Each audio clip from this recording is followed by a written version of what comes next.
You're tuning in to WellFound's Ask a Recruiter, where we sit down with recruiters to share their advice on the hiring process. Hi, everyone. My name's Rachel. I'm from the Product Education and Support team here at WellFound. We're really excited to have Sam Wright with us, Head of Partnerships at Huntr. We're going to be talking about data-driven job search in the age of AI and what actually gets interviews in 2025. This one's a little bit different. If you've come to Ask a Recruiter before, we're going to be looking at some hard data, and Sam has some visuals to share with us as well. So I'm very excited about today's session. Before we get into everything, I just want to talk a little bit about how these sessions work. They're pure Q&A. So Sam is going to show us a little presentation and support some of the answers to your questions with some visuals, but otherwise we're just going through questions that were taken from our audience intake form. We're going to start with 5 questions that Sam selected that he thought were overarching from people's concerns. Before I introduce Sam fully, I just wanted to make a note that this is presented by WellFound. We help you get hired by cutting edge startups and also larger enterprise companies now. As we've been around for 10 years, companies have also grown with us. We've made 8 million matches in our system. There's over 150,000 tech jobs, and there's over 25,000 startups that are using our system. So definitely take a look at this and as a place to be sending in job applications as well. And hopefully Sam's tips will help you with that too. So really excited to have Sam here with us today. Sam is the head of partnerships at Huntr, an AI-powered resume builder and job search platform used by over 500,000 job seekers. This year, Huntr began publishing its quarterly job search trends analysis, which examined over 55,000 resumes, 250,000 job postings, and 17,000 job searches. So through that, he's got some really great insights for us. Sam has also personally coached over 100 candidates this year to help refine data-backed search strategies. His insights have been featured in the Wall Street Journal and other outlets, and he focuses on practical, evidence-based advice that helps people land interviews faster. All right, thanks so much for being with us, Sam. I'm going to stop sharing so you can share your visuals with us. Sure. Yeah. Awesome to be on with all of you. And I'm really just going to dive right into things because, if you're on this call, you're probably pretty frustrated with your job search right now. And that's for good reason. I want to start just by prefacing and saying that this is one of the most difficult job searches that we've seen or job search environments that we've seen in a while. Hopefully, some of my insights and data can be helpful. We've started to do this quarterly job search report. We've learned a lot about what makes a good resume, what are the best job search sites. So we're going to get into a lot of that data and just dive right into some of your questions. But the first thing that kind of came up as I was going through the slides and some of the questions that were already asked was just about the time to offer and what can people expect there. So the data that I'm pulling here is from Q2. We have Q3 data that's going to confirm this even more significantly, but hiring is taking longer. We actually had insight into this before the Fed released some of their job search numbers in July, where we saw the slowdown happening on Huntr. So Huntr is a job search tracking tool. People use it to track their job search across many different job sites. And then there's also, a resume builder and AI resume components as well. We'll talk about those in a little bit. But you can see that, hiring really did, or time to offer, time to hire really did increase quite a bit in the past couple of months. So I wanted to start by just saying, you're not alone in this. It's tough for everybody, but I do think there is a way forward, which is data driven, which is taking a breath and figuring out what can I control, what can I do that's best in my search. So yeah, I'm going to start by just taking one of these first questions that we got in from Jane. Jane was asking what job boards convert. And this is actually one of my favorite questions because it's one of the things that I have the most data on. So I want to go to that slide here and share. These are some of the most popular job sites on the web, and you can see there's a pretty big disparity. The biggest one that I really harp on is LinkedIn. LinkedIn is a social network, and by that nature, it just has a lot of candidates on it, and it doesn't function as a very good job board for a lot of people. A lot of people do easy apply, and there's a lot of applications. And this actually kind of gets teased out in the data, or it really does. You can see LinkedIn has a 3% application to interview conversion rate. So this number is based off of over 450,000 applications across 250,000 unique job postings. And we saw that on average, people can expect to hear back 1 in every 33 applications for LinkedIn. You can see Well-Found actually is double that. I personally give a shout out to Well-Found. I've gotten 3 out of my 5 tech jobs on Well-Found, and I've hired half our team at Huntr off of Well-Found. So they certainly do good work. I think it's a testament to finding the right niche job boards that work for you.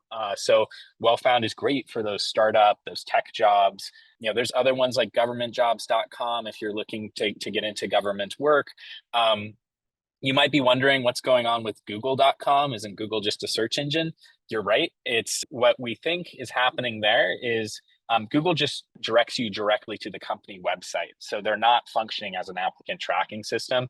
It's just pure search right to the website, which is also a good choice. But lots of great niche job boards there as well.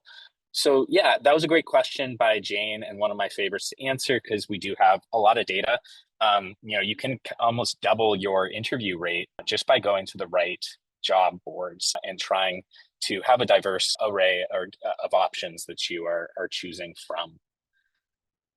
Next question, I believe, from Jose. How many applications does it take for a candidate to get a response on average? Again, because we have that job search data or that job search tracker data, and people are sharing that information with us, we have pretty good insight into this. Half of job seekers receive their first interview within 22 days. Now, this number has been increasing, and some people are not getting an interview within 59 days. 90th percentile, that means all but 10% of folks are hearing or getting some interviews before 119 days. But stay with me on the call here because I want to share the number one way that you can increase your interview rates and really make sure that you're in that 50 percentile of people, because there's some pretty strong evidence and data to support that there's a specific track to go through. That means that your time to interview is going to be a lot less. So that's a great question by Jose. I'm going to just rapid fire go through like 5 of these, and then we'll be able to pause, and I want to hear your questions. So yeah, please do drop those in the chat. I want to make sure this is a dynamic and good use of your time. The next question we had here was about role demand. It's a little more overarching question, but I thought it would be good to just kind of cover it because in the news right now is a lot about AI and AI disruptions, and there's a lot of people saying things that don't have sort of data or evidence to support what's going on. One thing that is specifically happening, and we can see this in actually the Fed data, as I scroll through slides, is it is the hardest time for new entrants in the job search since 1988. This was before my time, but there was a crash in 1987, and 1988 had a pretty high spike in the total percentage of unemployed that are new entrants. So that includes college grads, and it also includes immigrants. And so this number has really spiked recently, and that's going to put pressure on the entire system, right? There's just more competition going on, and it's one of those things that we call like a leading indicator. But we are seeing some interesting things happen with skills. Here's the top 30 skills. We analyzed 250,000 job postings. And we found that engineering leadership, tech strategy, AI strategy, and some of those AI skills are commanding premiums on the salary front. And so this is what we're kind of seeing, or that's our proxy for in-demand skills, is kind of looking at what the salary data is that we have, and then how often is that commanding a salary premium, these keywords. So it's pretty interesting. The other thing that cropped up, I don't have the slide up right now, but in our Q1 job search report, we found product intuition had this huge spike in salary premium. And it's kind of interesting. You hear about like AI being kind of about taste, and like design is really important, and it's like you're prompting things, but what are you prompting, and then what's the polish you're putting on afterwards? We're starting to see that tease out in some of this data that is a skill that people want, is that product intuition, that taste. So that's kind of some interesting stuff there. So thanks for that, Salam. And Final one here, I believe, is just about job seekers applying to fewer jobs but getting better outcomes. This one is one that I really get kind of focused in on and have strong opinions about because the data is just so strong in support of a strategy that's more tailored and more specific to, or excuse me, just more focused and smaller number of applications going out. We're seeing that that has a higher offer application interview rate and ultimately application offer rate. So I'm always telling people the sweet spot is 10 to 20 job applications. Really try to focus in on that. You see, if even if you're doing 9 applications a week, you're in the 75th percentile. So it's important not to go into that spray and pray sort of mentality. And it's really common to do. It's kind of a natural sort of impact or effect of rejection, right? Is you're like, oh, well, I'm just going to grit, do even more work really hard, do 100 applications. And we see this outlier of folks that do that. And it just takes a lot longer. It just doesn't prove out in the data that we have that it's an effective strategy.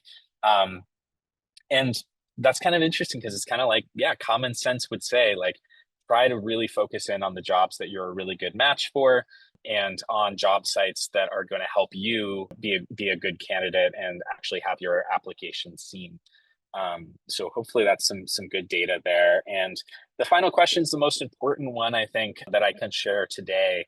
So thank you for asking it. How important is it to tweak your resume as per every opening? We have the strongest sort of data point that we found as we've been analyzing all of these job searches is that tailored resumes drive a 2.1x higher interview conversion rate. We actually analyzed over 1 million applications for this since Q4 of last year. We really wanted to prove this out and test it out. And we found this doubling in the conversion rate of people that have tailored resumes that match the job description. What do I mean by that? The summary section is tailored and maybe it mentions the job that you're applying for or the company specifically.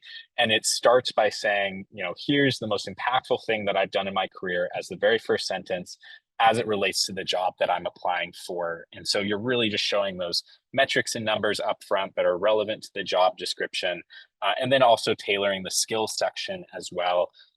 All of you will have this data available to you in the chat, so you'll have the link there, and you can go through and see each section here about what it looks like to tailor and how best to do that.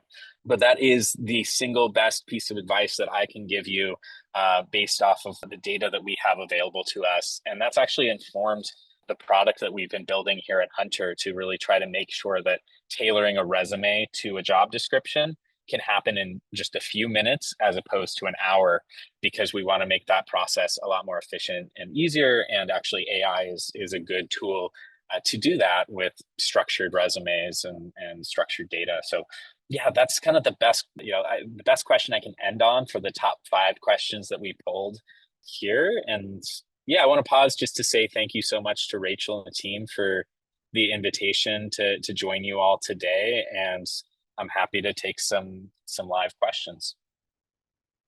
Awesome, Sam. Yeah, some really insightful things there. And it's really nice to see some of the advice that I'm sure people have heard before be quantified by some real stats. So we've got a few questions in the chat, but I encourage people to ask more. I'm just going to quickly change my view so I can see everybody, which I've forgotten how to do. But I'll start with asking the first one in chat, which is from Melissa. Oh, sorry, that she asked what she missed because she was in the waiting room. This first question is from Venkat. Venkat, do you want to ask this question out loud? I love hearing people's voices. Yeah. Hi. It was already answered. I'm good. It was? Okay, good. It was about Google, like how Google is the #1 job search in your chart. Right.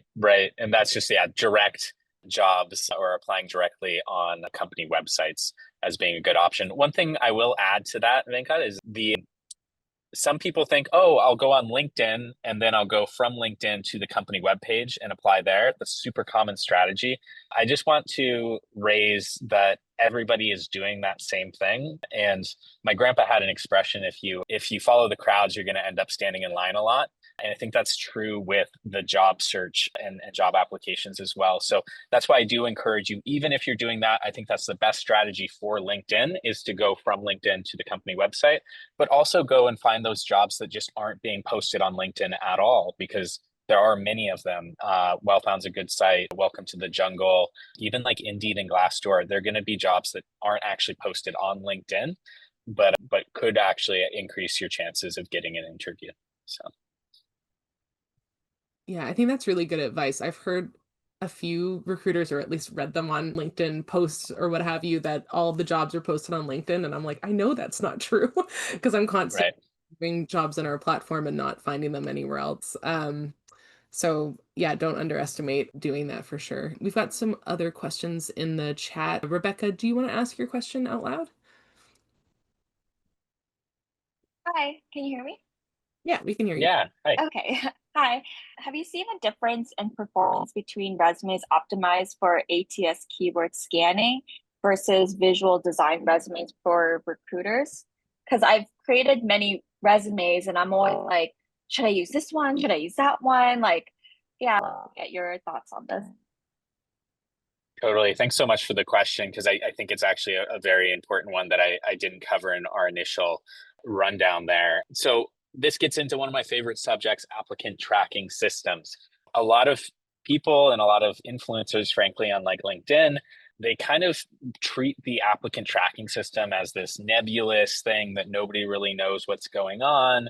And there's just not a lot of evidence to support that. Actually, we here at Huntr have data on some of the most popular applicant tracking systems. So you can see these like Greenhouse, Workday, Ashby's one of them. You can go to their sites and you can see what features are available to the recruiters that they're actually using.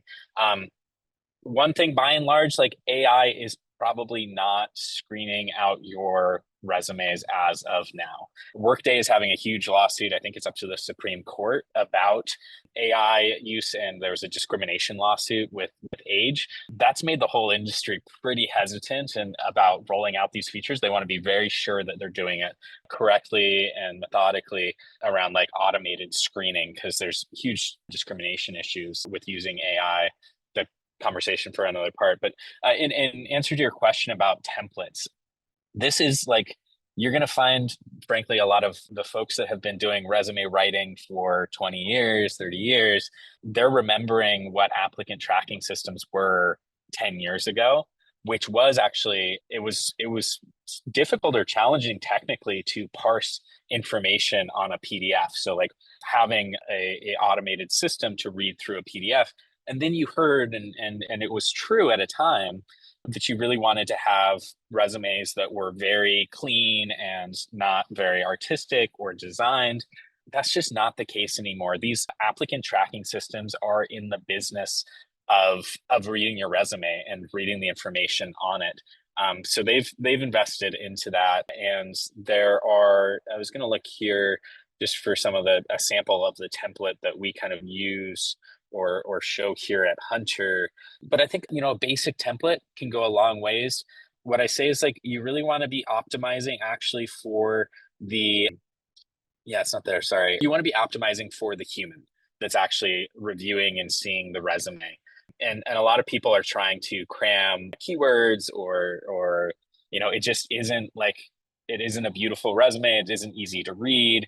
Something like this one here, like simple, classic, look, that's a good option. So, and actually this one is my favorite option here. If you can see my screen, the classic version here with an about section, education, work experience, skills. This is based off Harvard University's like, ATS friendly resume, but be really cautious about folks that are saying like they can beat the ATS system. By and large, that's just not the thing that's actually holding a lot of folks back. Yes, it can help to apply early to jobs. Yes, sometimes a recruiter, especially at bigger companies, are going to be like quickly doing keyword search. So that's important to have the skills section. tailored to the job description. So you're matching with those keywords, but it's not something to do with the design necessarily. So hope that's helpful. Thanks for the question, Rebecca. Thank you. I think it's Yeah. such a great question to bring up. Thanks, Rebecca. And we get that question a lot from people who work in like design and they want to make their resumes beautiful, but have been kind of unnerved by the rhetoric around, ATS optimization. Scott has a question. Scott, do you want to ask your question out loud? Yeah, sure. So just curious about data around fake jobs and ghost jobs and what that looks like and what the data shows. Yeah, great question. And we do have some data on this that unfortunately isn't great. Job scams are on the rise. We found and surveyed hundreds of folks and found that 41% had applied to a job scam by mistake.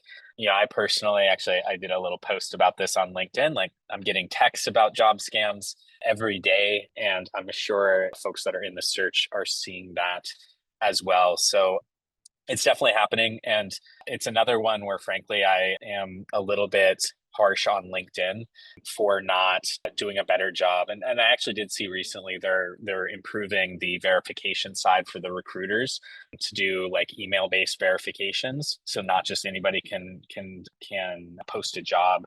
So I think they're working on it, but there's a lot more that needs to be done.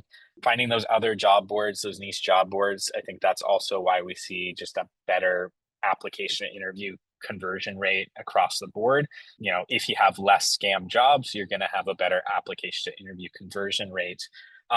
There's a few different types of scam jobs too. I mean, one that's really upsetting and frustrating to me is those folks that leave job openings just for marketing. They post a job on LinkedIn, and we've seen this at Huntr too, that like when you post a job, you get a bunch of people liking your page or a bunch of people following your accounts. And there's some people that I think lean into that and they're like, oh yeah, let's keep our jobs open. We get marketing, we get people coming in, seeing us, seeing our company, and we're getting a bigger pool of applicants. But it's just not good for the job seeker side. And I think it's not good for the system on the whole when it comes to trust. So the best that I can say off of that, yes, there's job scams and yes, they're on the rise according to the data that we have. And the best way to protect yourself is applying on good, trusted job sites and job boards that are working to combat that. Thanks so much for sharing that, Sam. And yeah, I guess I'll just like double down that WellFound has like a whole moderation and trust and safety team. Alejandro's online with us today, even, who helps with that process. So we try to verify everyone that posts a job. And if you ever have a question about a job on our site, if you're like, something seems a little bit off, just write to us. One of us will be actually receiving that information and like looking at it by hand and making sure you get a response, and you'll get like a human reaction to something that might seem a little unnerving. So I hope that's helpful to people, and I encourage you to do that and reach out to us if you've ever got a question, question mark when looking at a job posting.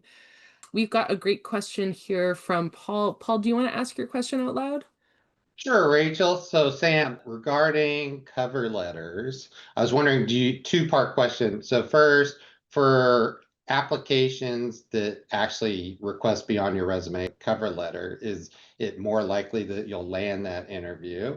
And then secondly, like on tools like Workday, that you can set it up to request, right, a cover letter be included. A lot of times I've found they don't, but you can still upload it as part of the process. And so is there any kind of best practice that you should always try and include your cover letter if there's a way to get it to them? Make sense? Yeah, definitely. Thanks, Paul. I always like to share when I don't have data on something. And to be perfectly honest, I don't have data on cover letters. It's not something we've been tracking. So I can't tell you whether it improves application to interview conversion rate. I can offer a general opinion. I would say, if a great cover letter that's really customized and personalized can help you stand out, an AI created cover letter maybe won't, right? Or if you can obviously tell that it was written by AI. And so that's definitely something to keep in mind. And that goes for resumes as well. I say that there's no such thing as a like an AI resume and a non-AI resume, like in terms of like writing it. It's just a good resume or a bad resume. Same thing with cover letters. So if you're passionate, enthusiastic, it can definitely help. But I don't think it's absolutely necessary. But I also, like I said, don't have data on that. One thing I will raise though, because it's something I always talk to. At this point, I've met with over 200 job seekers just to do 15-minute free job search support calls. I do it on my LinkedIn page just to try and help folks with resume reviews and job search strategy. Something I always mention, because this has helped me honestly get 3 of my 5 tech jobs through WellFound, is this: what interests you about working for this company? This on the and WellFound team, please correct me if I'm wrong, but I've used it on the hiring side as well. We've hired some of our folks, and this question comes up front and center, on candidates' applications on the hiring side for WellFound. So this is a really great spot to really highlight, yourself. It's like a mini cover letter. I can't remember exactly how many characters it is, but short, succinct, being very specific with your skills and the impact that you've had and the enthusiasm you have for a company. And I can tell you on my side, when I've reviewed applications that came in on WellFound, the answer to this question did help people stand out for sure. That's really cool to know. I mean, the phrasing of this question is specifically for that reason, and also the character limit is so that people are concise with it. Yeah. I think you're absolutely right to like suggest that as sort of your way forward with how to even make cover letters when it's asked for on a different job platform. That, you know, don't talk about just yourself, talk about how you fit with this role specifically, and try to be quick about it, because recruiters are overtaxed with how many applicants they're getting, especially right now. So those things Yeah, help a lot. totally. And we also have in our profiles a question which is like, what are you looking for? And that shows at the top of your candidate profiles, like outside of your resume, like how you just appear as a profile within our system to recruiters. And that similarly sort of acts as what's similar on a resume as your like professional summary, but it gets to the heart of like what you want to do next rather than what you've already done. And something about that is also, we've gotten a lot of good feedback on that too. So it could be something you carry forward to a resume as well. Sorry, just wanted to share that. Yeah, makes sense. And Paul, I'm putting in the chat just this video of all the different opinions we've had from Ask a Recruiter participants on cover letters. They're all so different from each other. But I just wanted to extend the thought that, if it's not asking for a cover letter, it might mean that the recruiter isn't going to read them. So it might kind of help simplify some of your workflow with applying to those jobs. It's something to some food for thought. Thanks, Rachel. And I would make a plug too, that when you're applying on WellFound, if it does ask to do the little intro video, I've actually used that and have gotten a decent response rate, because you are making Nice. that human connection to the hiring manager or recruiter. Oh, that's awesome to hear. That's a very new feature, so it's wonderful to get some feedback on it, Paul. Okay, so we've got a question from the Q&A tool in Zoom. So I'm going to just switch over that if people notice I'm going out of order. It's from an anonymous participant, so I'm going to ask it for them. They ask, are trends different in Europe versus the USA? And I don't know if you know the answer to this question. Yeah, I don't. The trends that we have include both. I'd say about 70% of our data comes from the US and Canada, North America. But then the remainder of the 30, about 90% of it is Europe. So I think that there's some general trends there across the board. But yeah, don't have, unfortunately, data specific to Europe. Something we should look into for future quarterly trends reports. Awesome. And the other question I have here, which is also from someone who's anonymous, I think there's an option to ask anonymously. Tailoring your resume is good. What if I want to apply for the same company with a similar position? Should I still need to tailor my resume, or should I still use my old resume? I think they might have my old resume in their database, right? That's a question. It's a fair question. I would definitely say tailored in that situation and have both. Hiring teams and recruiting teams, especially in big companies, can have big databases, big departments. It's a totally separate job, and you definitely want to put your best foot forward. And maybe you're somebody that has done I don't know, customer success and customer support, and you're applying to those two different jobs, but they're two different tracks, and you want to emphasize the skills that you have for each in each of those resumes. So when in doubt, definitely the data says to tailor your resumes, and yeah, they'll definitely be reviewing the resume that you apply with for those jobs. Awesome. Good, clear answer on that one. And then we've got a question from Eitan. I hope I'm saying your name right. Do you want to ask it out loud? Yeah, it's Aton, and that's you're closer than most. So my question was, do we know what the increase in time to hire looks like on the hiring team side? I know you kind of mentioned it vaguely in the report, but is it more interview loops? Are they doing more homework assignments, or are they just kind of being slower and pickier in this buyer's market? It's a good question, Ethan. I don't have data on the recruiter or hiring manager side because our customer is the job seeker at Huntr, and that's our user. And so we get data from the job seeker side. But I would say that across the board, and Ashby actually puts out some good data. I'm not sure, Rachel, I'd love to hear if WellFound has data out, but that there has been just a hiring slowdown across the board. The Fed has good data on that as well, at least for now. I won't get into that part of it, but yeah, so generally speaking, we're seeing this slowdown, and specifically it's been happening since April on the recruiter hiring side. As to why, there's so many pages and ink being spilled on that across the interwebs.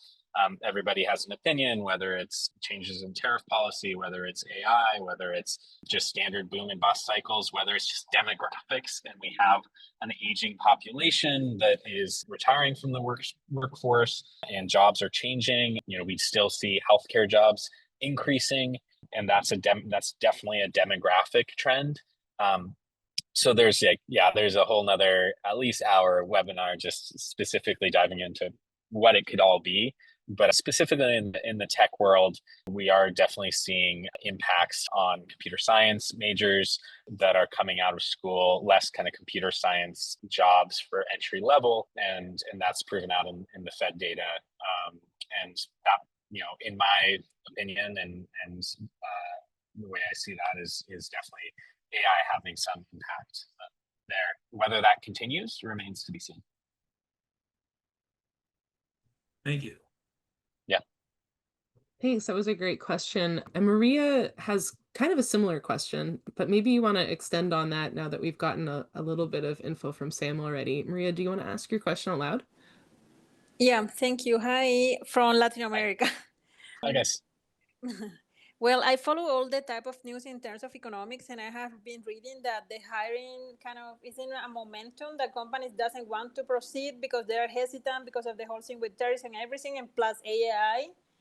And they have been kind of a layoff, like they're happening on, and it's like it's really hard for us because kind of the market is being pressured in terms of a lot of newcomers into the job market have been saying that they cannot find a job because they are too young, and they need like a people that know AI, but nobody knows AI like for real yet.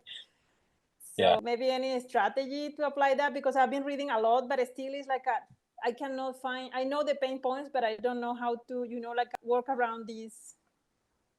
Something is missing here to find a job like with a different strategy, because the previous one doesn't work anymore.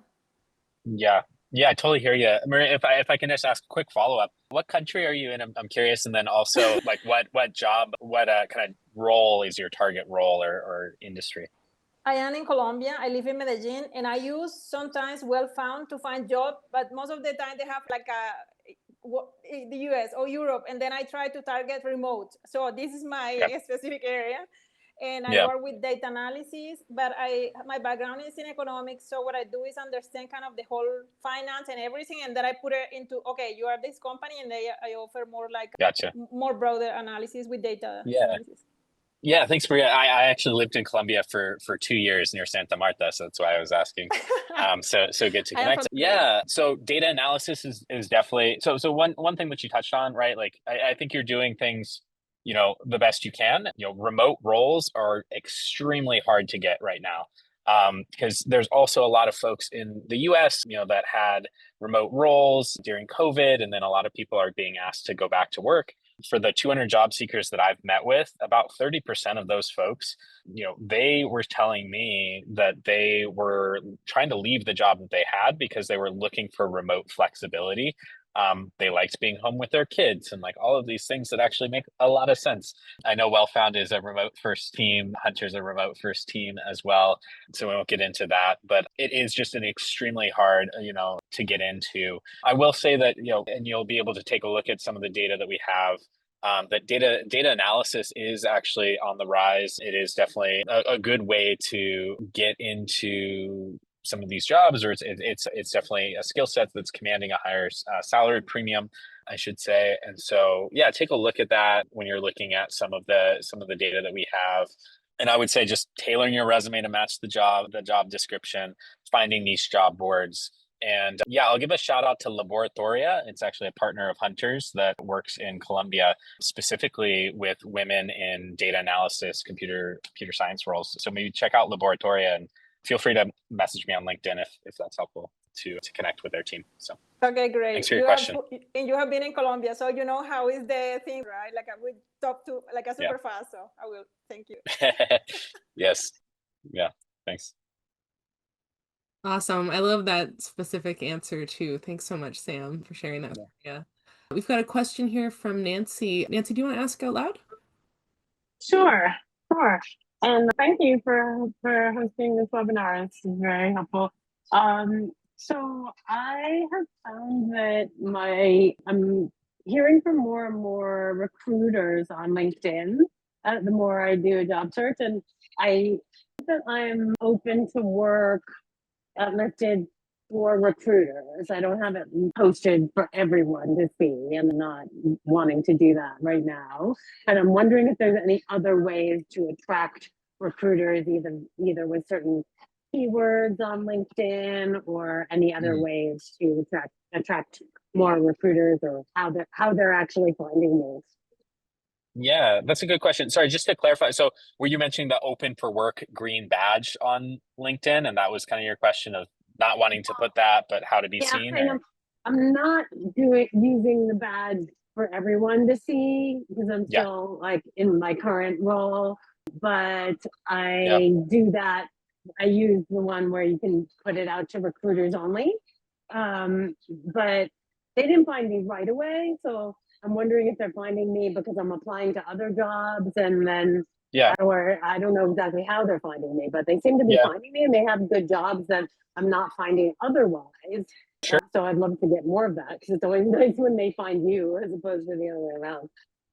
Yeah, great question. And we haven't touched on LinkedIn, so I'm happy to provide some support. One, don't be like me. This one is not what I'm going to give as advice. This is more so just to be able to share Huntr.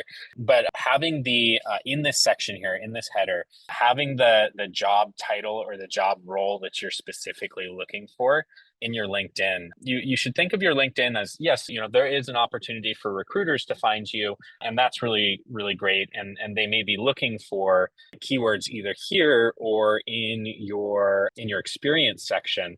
So try to match those to the target job title that you're applying for. I get a lot of people that tell me they wish they could have 3 LinkedIns because there's 3 different jobs that they are great candidates for. And I don't doubt them that they are talented and skilled and could do all 3 of those jobs.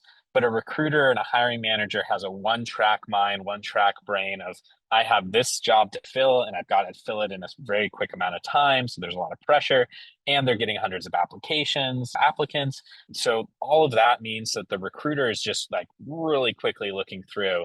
They're going to check your resume, then they're going to check your LinkedIn, or they're running searches on LinkedIn Recruiter. So if you can, just make sure that the most recent experience matches to the title, or the job title matches to the job description, or sorry, matches to the job that you're applying for, and then that header section as well, making sure that that includes, I am a account executive at Huntr would be more appropriate, or head of partnerships, having that title in there. Quick follow-up to that. Some people in that like header or tagline thing have multiple things like X Yeah. Amazon, X McKinsey, and do you recommend having multiple things in there or not? Sometimes, but make sure they all make sense. I think that sometimes people will have, I wish I had like a good example on the fly. They'll have like customer success and customer support, right? And then there are two different job titles, two different tracks. Or people will say data analyst and software developer. And if you have two job titles, that's confusing. People want to have, they want to match the job title that they're looking for, even though the candidate wants to be the perfect candidate for everybody across all of these different openings. I just really think specializing, being specific, and trying to yeah, definitely like LinkedIn is a place to show off if there's something that's really impactful that you've had, or a big stat, or big names and brands that you've worked with. I would say it doesn't hurt to add that information there. Yeah, Rachel, I don't know if you have any other thoughts on that on LinkedIn. Yeah, I mean, I have thoughts on it and how it relates to Well-Found as a jobs marketplace and seeing the other side, which is what you're talking about is sourcing. So it's when a recruiter is looking out for you and haven't even directly applied.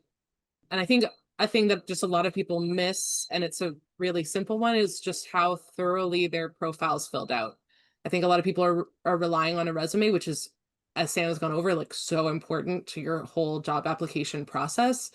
But if you haven't gone ahead and put in those skills into the work experience in your profile within LinkedIn or within Well-Found, I know this for sure at Well-Found, you've actually like written out all the things that you've done and the impact that you've had and taken the time to put all of that information in, it limits how much information they have to search through to find you. So it's just my call, Yeah. like to kind of hopefully, I mean, if you have other thoughts, you can keep going. But my last thing would just be like, make sure that you're really looking at your profile, making sure whatever you've done to refine your resume is also there. And yeah, using any opportunity you have to like summarize your work experience, keeping in mind what job you want to have next is how I would decide like what header you're going to go with. Yep. I think that's the right way of making those decisions. And I'll share in the chat actually just like our help article on how to fill out your profile. I really can't emphasize enough like how important it is to actually do that, even though it's a pain in the butt. It's a pain in the butt to keep all your profiles in all these different job marketplaces up to date. They actually do pay off because if someone reaches out to you for a role, you have a lot more power in that situation as a candidate than if you're directly applying. And that's helpful to kind of keep in mind. Thank you. And by the way, I've done almost every job I've gotten has been through Well-Found. Oh, awesome. I love that. Okay, Cool. Okay, let's see what other question. I don't think we're gonna get to everyone's questions. I'm really sorry. I'm going through the order in the chat. Let me see who is next. We had so there's Nancy, and then we have VP. VP, do you want to ask your questions out loud? Thank you, Vladimir. Thank you, Rachel and Sam, for this great session. Very informative. And I currently have only two questions. The first one, are there any specific prompts you can use in AI like Grok or ChatGPT to tailor your CV or cover letter to the specific job description instead of making it hand by hand for every application? Because I tried a little bit different prompts, but most of the time AI just starting to hallucinate and Yep. I don't know, make imaginary experience so on. And the second question, Totally. yeah, and my second questions. Do RTS systems provide to employees the information of your previous application to other companies? For example, do they store your information and share this information that you applied for this and this, maybe not relevant jobs to the current applications? Or maybe they rank you based on your previous application process? Maybe you know these insights from ATS systems background. Thank you. Yeah, I'll start with the first question because that's the one I know the most about. it's called like one-shotting with a prompt, and you just kind of have your prompt, job description. I'm biased here because, here at Huntr, we have an AI-powered resume builder and job match tailor tool that we've spent thousands of engineering hours on at this point, with a multi-agent approach that takes each section of the resume and has a bunch of context that we've given it that's unique as to what makes for a good section there, and then helps to train off of that. Definitely like one-shotting it with Grok or ChatGPT or Claude, you're going to get a lot of resumes that sound just very much the same. My biggest pet peeve is results driven. If a resume starts with results driven or, like these kind of buzzwords, instantly my red flag goes up that it's having actually like analyzed thousands of resumes that are AI.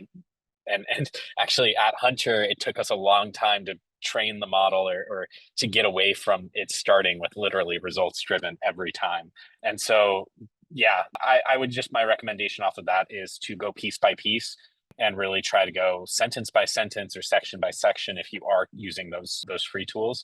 And you're welcome to also check out Huntr. We have one free job tailored resume that we tailor it for you using some of these AI tools. It doesn't hallucinate. It tells you to fill in the information, and it took us a while to work on that. You can get a free example resume that might be able to be helpful. And then in your second question, honestly, I don't have great data. Maybe Rachel has a better insight. I imagine that they do have, larger companies would have that stored and have that information on hand. But Huntr, we're a 7-person team. We would certainly know if you applied to other jobs, but I don't think that necessarily matters, as long as you're providing good quality application material every time. I interpreted the question being more that if the ATS told you if you applied to other companies, I maybe misunderstood, but I don't. Yeah. That's what I mean. If you're Oh, applying for one no. employer, I don't but see- system have information about all your application to other companies, I don't. doesn't make sense. I think the answer is no, Vlad, but I definitely could be wrong. Please don't quote me on it. But I think that there's there'd be like a privacy issue there, that kind of information. Applying for jobs is sensitive for people, like some people still have jobs. Sharing that information isn't something I don't think companies would see the benefit in doing. They might, think I have seen, and I'm not positive, they might include something like your response rate, like how responsive you are, but that would be different than sharing if you're applying to other jobs, certainly different than sharing what jobs you've applied to. I don't think they'd be sharing that information. So I wouldn't overthink that part in your application process personally. But I hope that's helpful, Vlad. Yeah, thank you very much. Thank you. Awesome. Okay, I think we have time for like maybe 2 more questions. I've got a question here. I'll try to go rapid fire here. Yeah, we've got a question here for from Bergentenstrom. Do you want to ask your question out loud? Yeah, thank you. So I've 2-part question. One is, do you have any data on anything related to age and how your data compares from a 20-year-old to a 50-year-old? And how does any of your advice change for somebody who's been in the workforce for 30 years versus somebody who's been in the workforce for 5 to 10 years? Yeah, I don't have that data because Huntr does not collect that data, because we certainly support not having this kind of ageism in hiring, although maybe there would be a way for us to do that so that the data is more transparent, actually. But we just don't have that. Yeah, we don't collect people's ages actually for our side of things. In terms of like different advice, I think that's a good question. It's definitely 1-page, 2-page resume. It does not matter. 3-page, it doesn't really matter in the data. I actually didn't touch on that, but that is another big finding that we had in our Q2 job search trends report, that we ran this resume insights, and we found that across the board you can have longer resumes, even entry level, mid-level, or at senior level. So we have information on that. So definitely feel free to use 2 pages, 3 pages, and sometimes having relevant experience or focusing on the relevant experience. If you do have a 30-year career, that can be more of a focus. So hopefully that's helpful. I do see a couple of like raised hands as well, Rachel. So Raphael and Vanessa. Let's move to those because I think you've both had the hands raised for a while. Yeah. And Raphael, do you want to ask your question out loud? Yeah, I appreciate that. Yeah, I think you answered in that last comment a little bit about the length of the resume, whether it be 1 page or 3 pages. Yeah. And I'm sorry if I joined a little bit late, so I didn't get the context earlier, but I'm curious to learn a little bit more about when we do apply AI to building out our resumes and things like that. You mentioned that, a lot of these resumes starts to sound the same, but I'm a little confused about like how in the job market, it feels like everyone should learn to use AI, but we're also seeing like everything starting to sound the same. So how do we kind of pull back and stand out and be unique without sort of regurgitating the same process as everyone? Great question. Use AI to help your individual stats and facts stand out.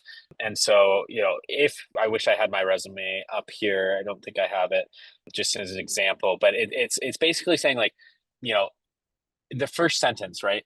You could say, I am a results driven account executive with 5 years of experience in SaaS sales. And AI may write that for you, but AI could also write, account executive who's driven $2 million in tech SaaS sales, specifically in the healthcare industry.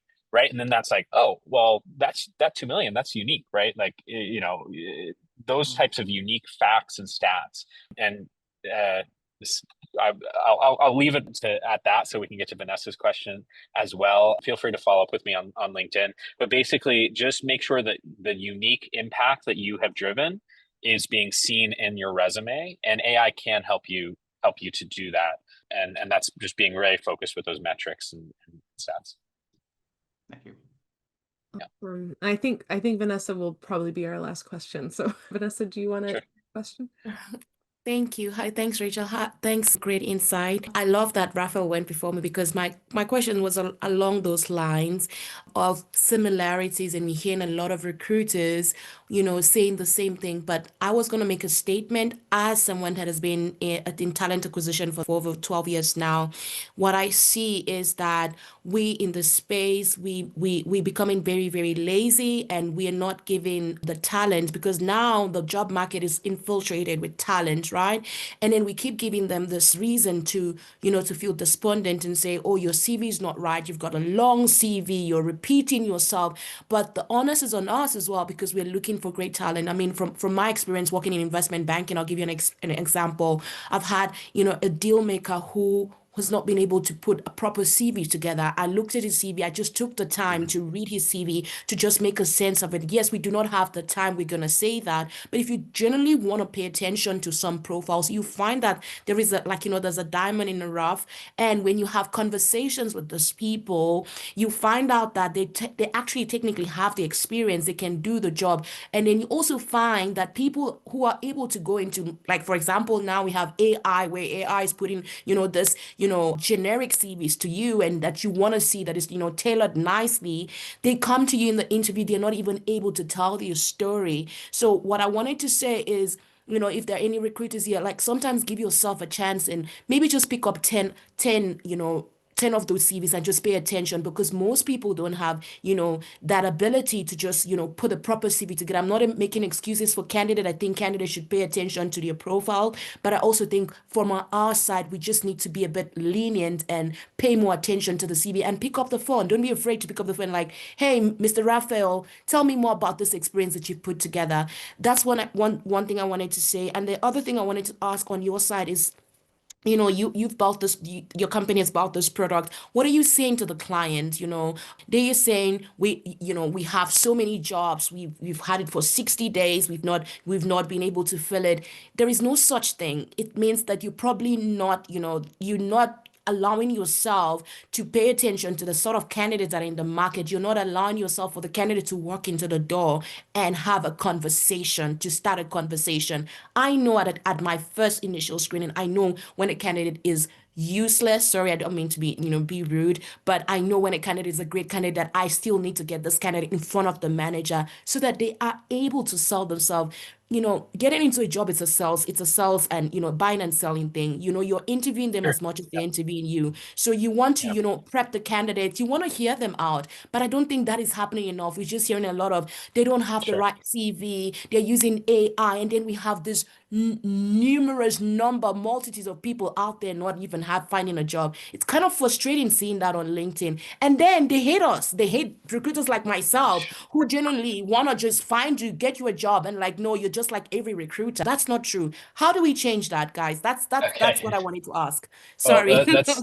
that's a good one to end on, I think. Before folks drop, yeah, really quick. If we didn't get to your question, I'm happy to connect on LinkedIn and answer it via DMs. Thank you so much for spending your time here to join us today. So yeah, please do connect with me on LinkedIn. I think I dropped that in the chat. And I'm also going to kind of take over here before people leave. If people want to keep the conversation going, we didn't get to all the questions, and I would love to take a stab at them if I've got resources from other recruiters on our past Ask a Recruiter calls. So we have a Discord. Alejandro is going to drop that into the chat. Sam, you're welcome to join us too if you wanted to, try to respond, but there's no pressure. But I will definitely join in there. We've also got a channel for like resume kind of profile. It's called Profile Level Up. If you want to put in some application there, it's kind of like peer reviewed. Other people, similar professions, myself included, will like help provide some feedback for roles that you're applying to if you're just looking for a second opinion. And then we've got a survey. I'd love to know how this session was, how it feels for all of you guys. If you have any suggestions on future Ask a Recruiter programming, I am totally open to hearing your ideas or what you'd love to have more information about. And it's a great way to add your email, so you'll always be on the invite list for these. And then that's it. That for me, anyways. Sam is going to drop his LinkedIn, I think. There's going to be a follow-up email as well. After this, you'll get the full recording so you can revisit any of Sam's great answers. I'll make sure to include the link that he linked to and I put in the chat earlier for all the data pages on Huntr so you can like revisit anything that interests you and just stay in touch. And I'm so glad that everyone was able to join us today. And thank you so much, Sam. This was awesome. I can't believe all the different things that I learned on this session, and we're really lucky to have you with us. And thank you everyone for your wonderful questions as well. Hey, Rachel, that link isn't working that you just put for the survey. Oh, for the survey. It's taking me to a hey, this type form is now closed page. Ooh, okay. I will update it and it will be in the follow-up email. I don't think I can do it that quickly on this call, but thank you so much. And if you have any immediate feedback, you can write to us at talent@wellfound.com if you have any like concerns that you want to share more urgently. But I'll link that in the follow-up email as well. Yeah, awesome. Thank you. Thank you. Oh, yeah. Thanks all. It's good to be on with you. It was a great session. Yeah, awesome. Glad to hear it. Thanks. All right. Bye, everyone. Thanks again, Cool. Sam. Yeah, this was fun. Thanks for the invite, Rachel. Ready to find your next role or discover top talent? Visit us at wellfound.com.